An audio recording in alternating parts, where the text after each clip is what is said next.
주간 동안은 휴가라고 하지만 한 주간 내내 무거운 마음으로 코로나19 상황과 그 상황을 어떻게 대처해야 할지에 대해서 계속 고민하고 우리 장로님들과 또 의견을 나누고 하는 그런 것들에 집중해 왔습니다. 오늘과 같은 상황을 예상하고 한 2달 전부터 유튜브로 실시간 예배를 준비했던 것이 그나마 참 다행이구나라고 하는 생각을 또 가져보기도 합니다. 교육자들과 또 우리 순서를 맡으신 분들, 그리고 방역과 여러 가지들을 할 수 있는 분들, 최대 20명 이하에서 예배를 도울 수 있는 그런 지침이 있기에 오늘 우리 교육자들과 또 우리 당회원들, 그리고 확대당회에 속해 있는 예배를 돕는 귀한 손길과 더불어서 현장에서 예배를 드리면서 또 온라인으로 이렇게 여러분들과 만나고 있습니다. 인터넷에 접속할 수 없는 그런 상황에 놓여져 있는 성도들에 대한 안타까움, 그래서 물론 다른 방법으로 TV를 통해서든 어떤 방법을 통해서든 예배 가운데로 함께 하고 계시겠지만 함께 이 예배 공동체 안에서 예배할 수 없는 것이 참 안타깝습니다. 비록 대면에서 예배할 수 없지만 성령 하나님의 교통하심 속에서 우리의 한 몸 되게 하신 것, 한 지체 되게 하신 것, 그리고 그렇게 연합하여 예배할 수 있도록 하나님 앞에 나아갈 수 있도록 해주신 것을 진심으로 감사를 드립니다. 코로나19 사태 속에서 참 마음이 안타깝고 부끄러운 것은 이 코로나19가 폭발적으로 확산하는 일에 교회가 그 중심에 놓여져 있다라고 하는 그런 것입니다. 교회가 세상에 빛이고 또 세상의 소금인데 오히려 빛을 잃고 세상의 어두움과 걱정거리가 되고 있고 소금이어야 하는데 소금이 맛을 잃어서 사람들의 조롱과 사람들의 발에 밟히는 그런 상황이 되고 만 것이 참으로 부끄럽기도 하고 안타깝기도 합니다. 물론 교회가 과도하게 공격을 받고 있는 것도 물론 부인할 수 없는 사실이지만 억울해하기보다는 오히려 이것조차도 우리가 짊어져야 할 십자가라고 그렇게 생각하고 묵묵하게 인내하면서 이 시간들을 통해서 오히려 하나님의 깊은 은혜를 누리는 저와 여러분들 되실 수 있었으면 좋겠습니다. 예수님께서 오른뺨을 치거든 왼뺨도 내놓으라 라고 말씀하신 것처럼 우리가 이 시간들을 오히려 하나님의 은혜를 더욱더 충만하게 누리는 그런 시간들로 만들어가면 참 좋겠습니다. 사실 신천지가 코로나의 진원지가 되었을 때 교회 밖의 이단이라고 하는 괴물이 저지른 일이라고 생각을 해서 한 발 떨어져서 그 일들을 지켜보고 있었는데 이번에는 사랑제일교회를 중심으로 한 몇몇 교회들, 그리고 전국에서 그에 동조하는 교회들과 성도들을 중심으로 벌어진 이 현실이 한없이 부끄럽기도 하고 안타깝기도 합니다. 사실 거의 대부분의 교회들은 굉장히 잘하고 있다라고 그렇게 믿고 있고 또 제 주변에 있는 교회들도 정말로 잘하고 있는데 그렇지 못한 몇몇 교회들 때문에 교회가 힘들 뿐만 아니라 이 나라와 이 민족이 큰 어려움과 위기 속에 있다라고 하는 것, 참 가슴 아픈 일이고 우리가 더욱더 기도해야 할 일이다라고 그렇게 생각이 되어집니다. 어저께 제가 잘 아는 지인과 통화하는 가운데에도 봉천동에 있는 제가 잘 아는 교회에 몇몇 분들도 광화문문 집회에 다녀오셔서 그로 인해서 교회가 큰 걱정과 어려움 속에 있다라고 하는 이야기를 전해 들으면서 참 마음에 안타까움들이 있었습니다. 우리 눈앞에서 벌어지는 이런 일들을 자꾸 이념으로 아니면 정치로 그렇게 해석하지 않았으면 좋겠습니다. 순전하게 그리고 단순하게 방역이라고 하는 차원에서만 생각하고 이 일들에 대처할 수 있는 지혜로움이 우리들에게 있었으면 좋겠습니다. 여야를 가릴 것 없이 정치인들은 그 사람들을 어떻게든 이용해서 자신들의 목표한 바를 달성하려고 합니다. 우리가 자칫 잘못하면 거기에 이용당할 가능성이 굉장히 많이 있습니다. 신앙이 하나의 수단으로 전락해 버리는 것입니다. 언젠가도 말씀드렸듯이 종교에 중독되는 것 그리고 세뇌를 당하는 것처럼 무서운 일이 없습니다. 그것이 지나온 역사 속에서 증명된 일이기도 한 것이죠.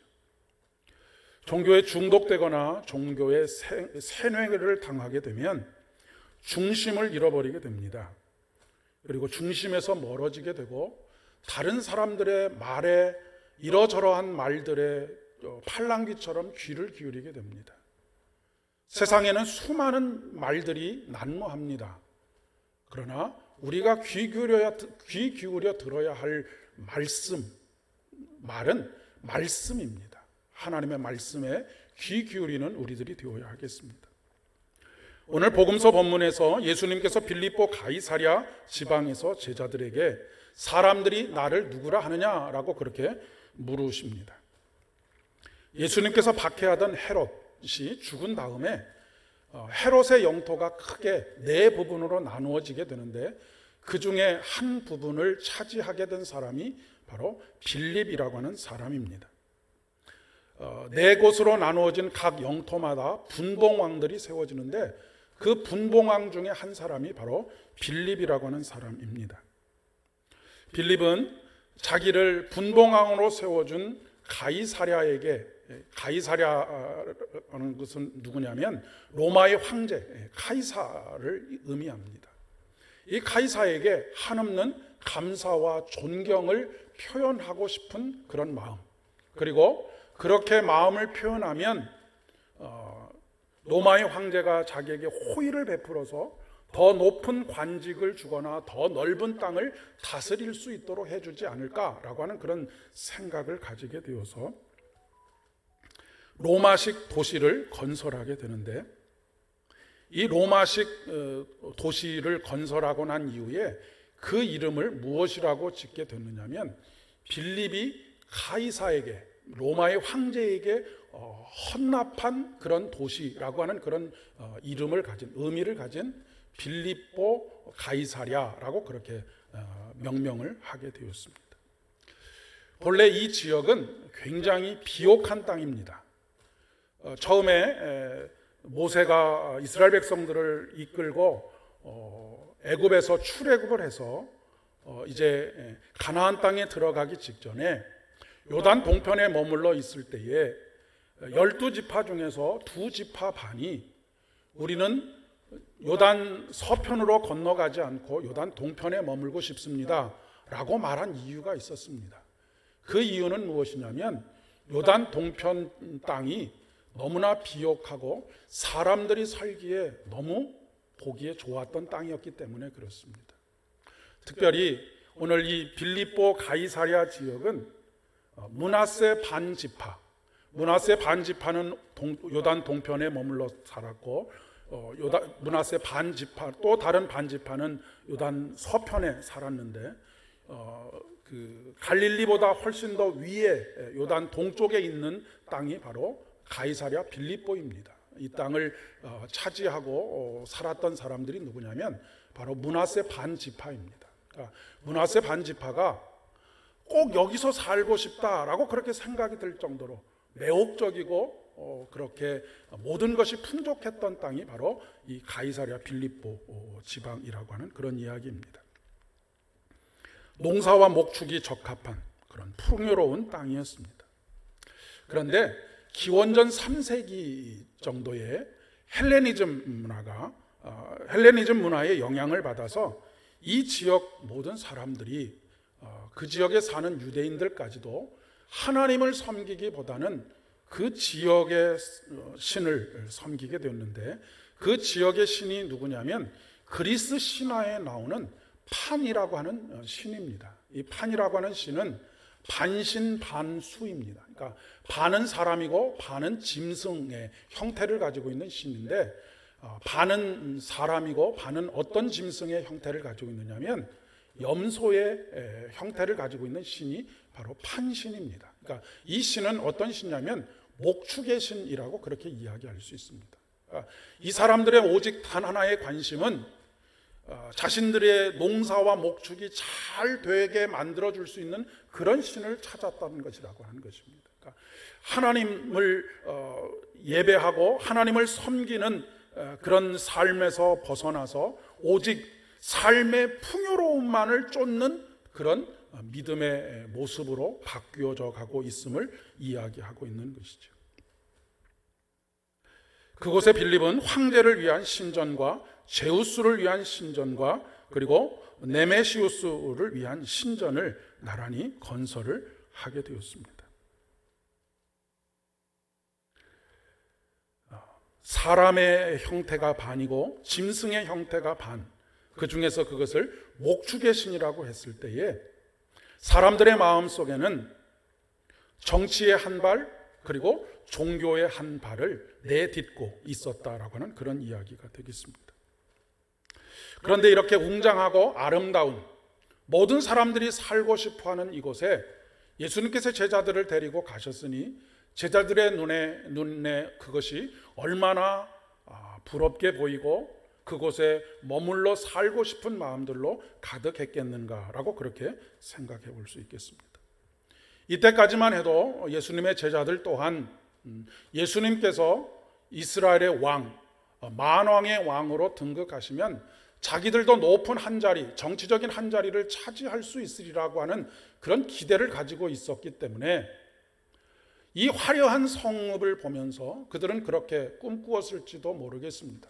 그래, 예수님께서 왕위에 오르시기만 하면 우리가 이곳에 와서, 이 화려한 곳에 와서 우리들도 정치적으로 한 자리, 국회의원이 되든 아니면 국무총리가 되든 아니면 어떤 장관이 되든 한 자리를 차지할 수 있지 않을까라고 하는 그런 상상을 해보지 않았을까 싶습니다.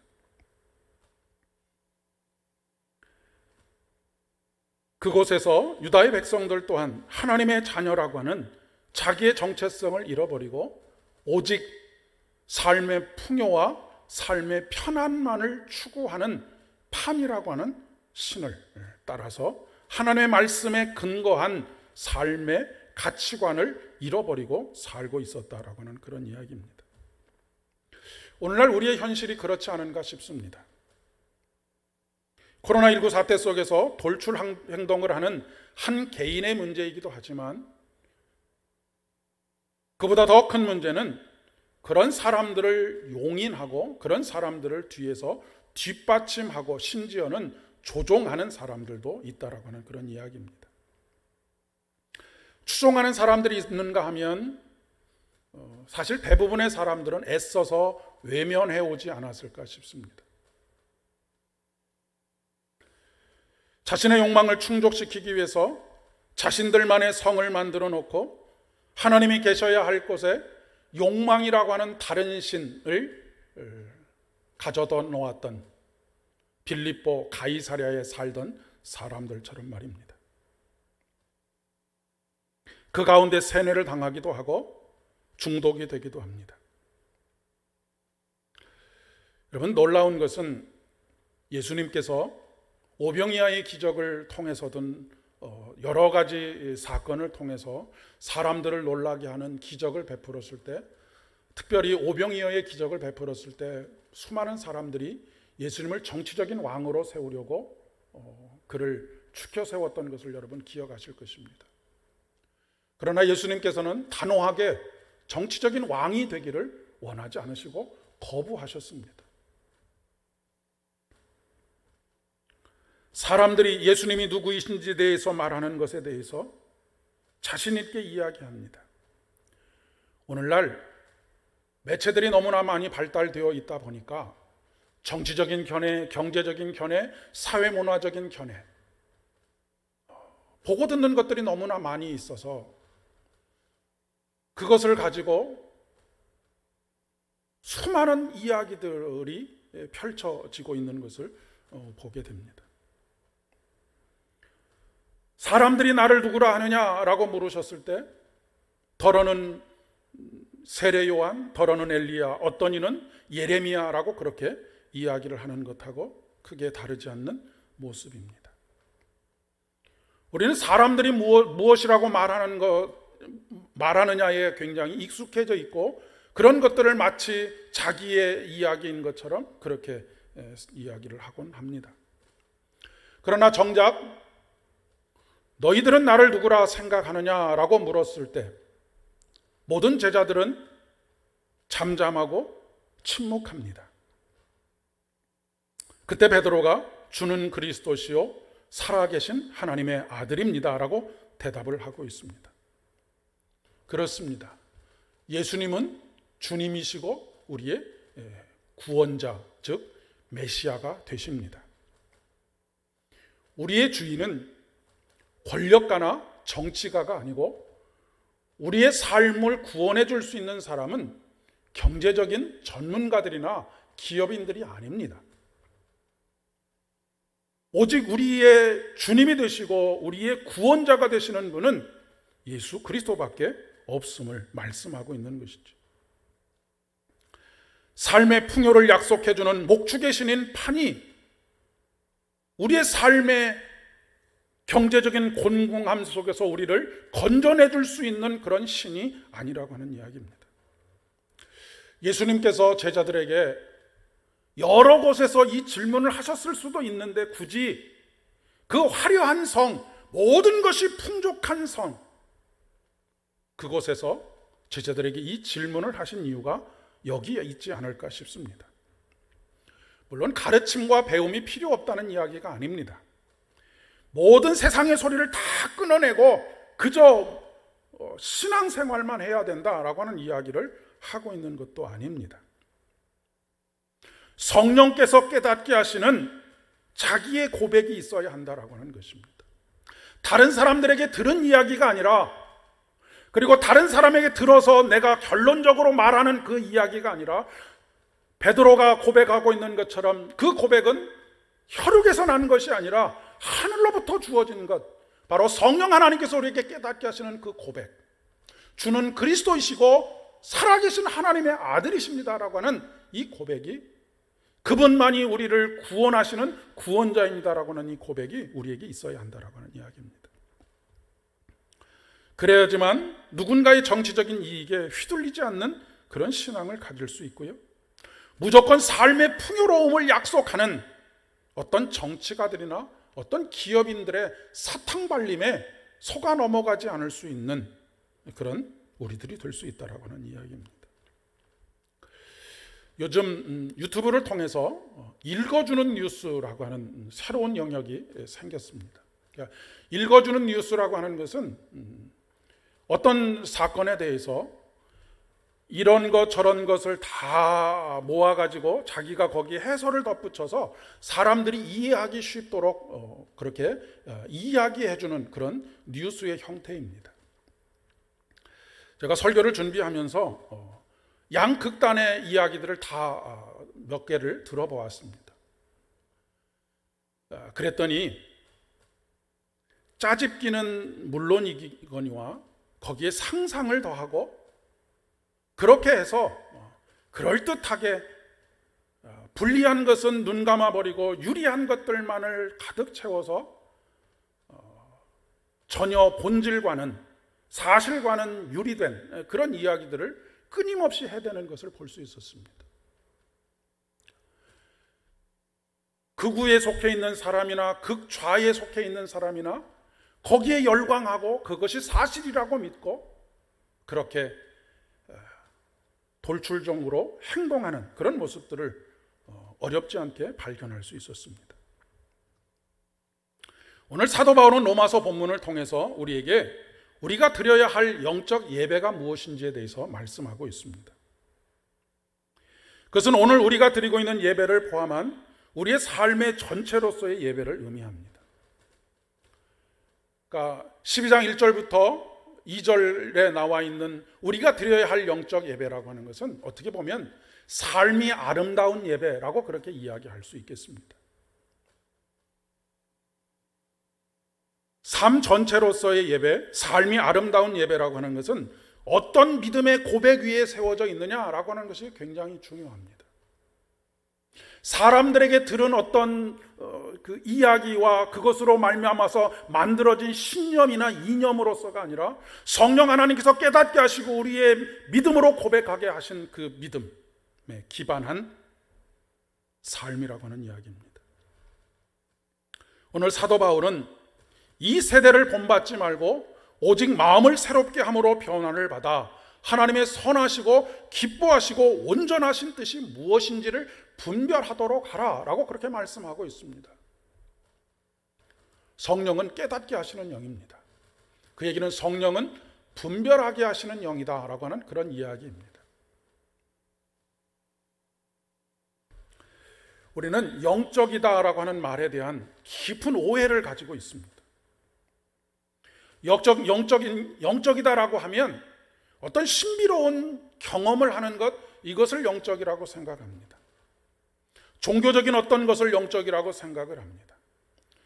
기도원에 가서 기도 좀 한다는 사람들을 영적인 사람이라고 그렇게 이야기를 하곤 합니다. 물론 그것을 배제할 이유는 없지만 영적이라고 하는 것은 이 모든 것을 포함한 훨씬 더 포괄적인 전인격적인 것을 의미하는 것입니다.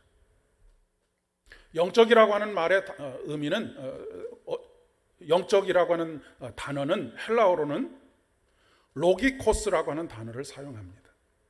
그것을 영어로 바꿔보면 rational이라고 하는 단어를 사용하는데 이 단어의 뜻이 뭐냐면 합리적이다, 이성적이다, 논리적이다, 현명하다라고 하는 의미를 가지고 있습니다. 킹 제임스 버전의 그 성경을 보니까 영적인 예배를 리즈너블 서비스라고 그렇게 번역을 하고 있었습니다. 리즈너블이라고 하는 것은 납득할 만한, 논리적으로 충분히 가능한 이런 의미를 가지고 있습니다. 우리는 보통 영적이라고 하면 이성적인 것하고는 전혀 상관없는, 심지어는 이성적인 것과는 완전히 상반되는, 반대되는 것이라고 생각하기 쉬운데 오히려 성경은 지극히 이성적이고 합리적이고 그렇다라고 생각할 만한 충분한 이유가 있는 그런 예배를 영적인 예배라고 그렇게 이야기하고 있다는 말씀입니다. 영적인 사람은 가장 이성적인 사람입니다. 이성적이다라고 하는 말이 조금 불편하시다고 한다면 영적이다라고 하는 것, 이성적이다라고 하는 것은 분별력이 있다라고 하는 그런 이야기입니다.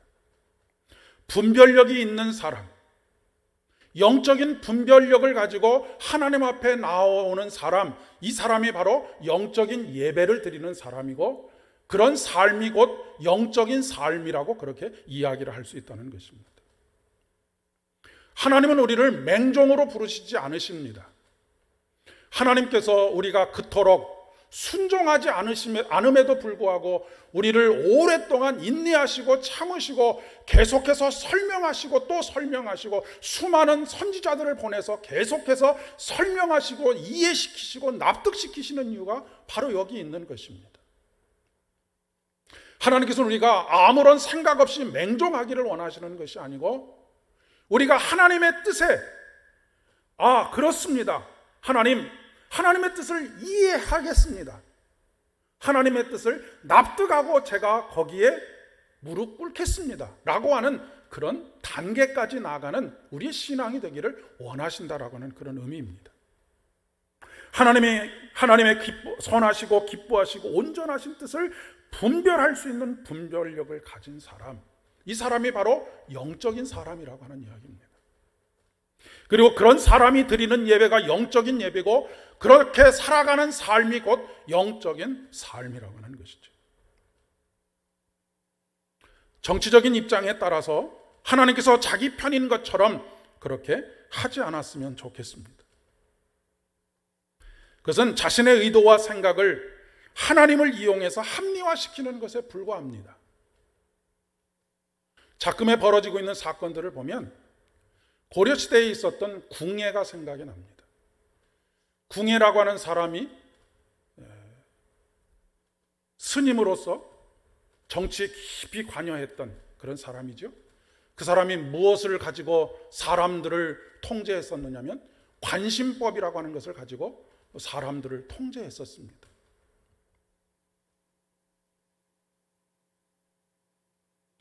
신적인 권위를 빌어와서 사람들을 통제하는 것이죠.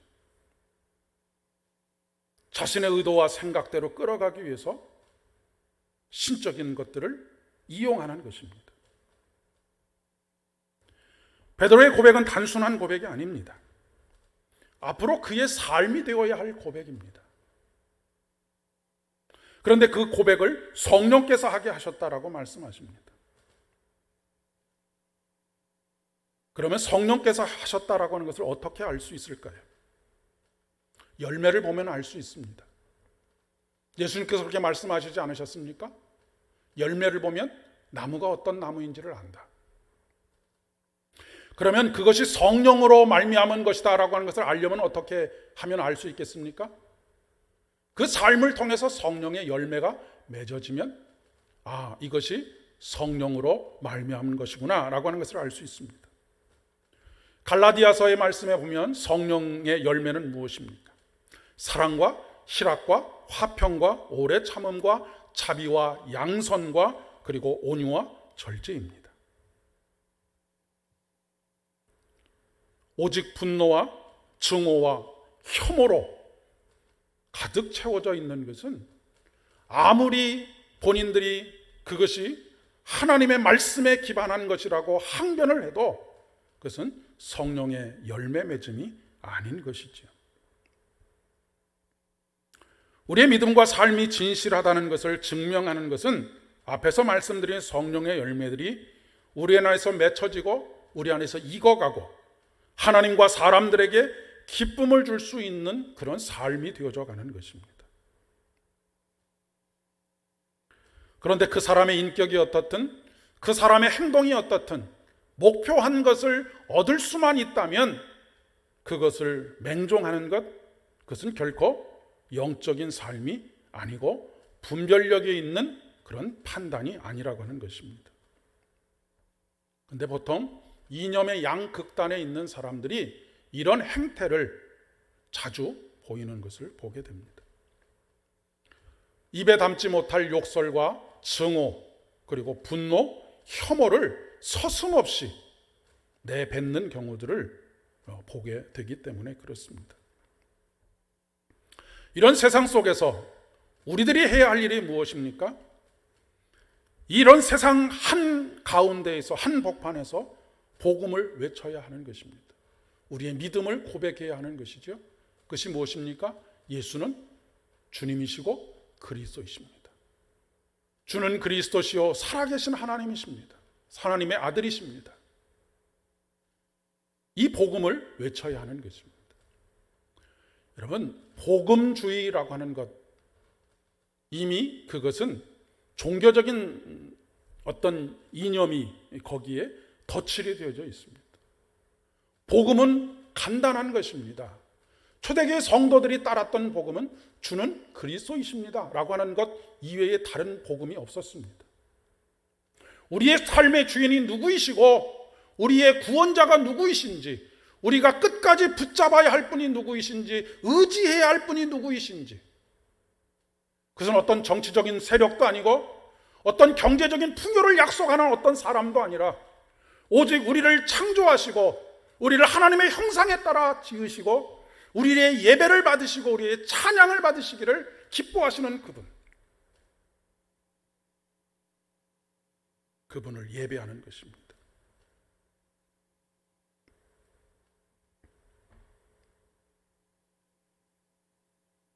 그러니 여러분, 성령으로 충만한 저와 여러분 되시기를 진심으로 소망합니다. 이성적이고 합리적으로 예수님께서 말씀하신 본래의 정신을 분별할 줄 아는 분별력을 가진 사람, 그리하여 우리 자신을 하나님 앞에 거룩한 산 예물로 아름다운 삶으로 드릴 수 있는 그런 사랑하는 성도님들 되실 수 있기를 진심으로 축복합니다. 그럴 때 우리에게 이렇게 약속하십니다. 이사야의 말씀입니다. 의를 따르며 여호와를 찾아 구하는 너희는 내게 들을지어다.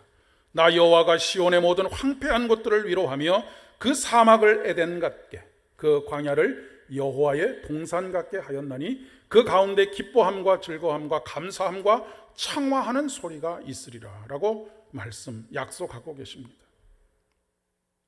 영적인 분별력을 가지고 하나님의 기뻐하시고 온전하신 뜻을 찾는 사람들, 그 사람들에게 삶의 황폐함 속에서 위로하여 주시고 사막과 같은 삶의 형편들 속에서 그 삶의 형편들을 에덴 동산 같게 만들어 주시며 광야를 여호와의 동산, 하나님께서 통치하시고 주인이 되어 주시는 그런 곳으로 만들어 주시겠다라고 약속하고 계시며 다시 우리를 기뻐함과 즐거움과 감사함으로 창화하는 그런 삶을 살게 하시겠다고 약속하십니다. 사랑하는 여러분, 이 어려운 시기를 오직 주님을 바라보며 믿음으로 잘 이겨내서 다시 우리를 함께 모으셔서 그분 앞에 기뻐하며 감사하며 큰 찬양으로 영광 돌려드릴 수 있도록 그렇게 하루하루 주님과 더불어서 한 걸음 한 걸음을 내딛는 복된 한 주간 되실 수 있기를 진심으로 축복합니다. 함께 기도하겠습니다. 하나님 아버지, 오늘도 안타깝고 비통한 마음으로 주님 앞에 섰지만 우리에게 약속하여 주시는 약속의 말씀, 오직 당신이 우리의 삶을 주관하시는 주인으로서 우리의 구원자로서 우리가 고백할 수 있도록 은총을 더하여 주시고 다시 감사함과 기쁨으로 우리를 찬양할 수 있도록 도우신 것 참 감사합니다. 일주일 동안의 우리의 삶이 아름다운 분별력 있는 하나님의 뜻을 헤아릴 줄 아는 귀한 믿음의 삶 되어질 수 있도록 은총을 더하여 주시옵소서. 예수님의 이름으로 기도드립니다.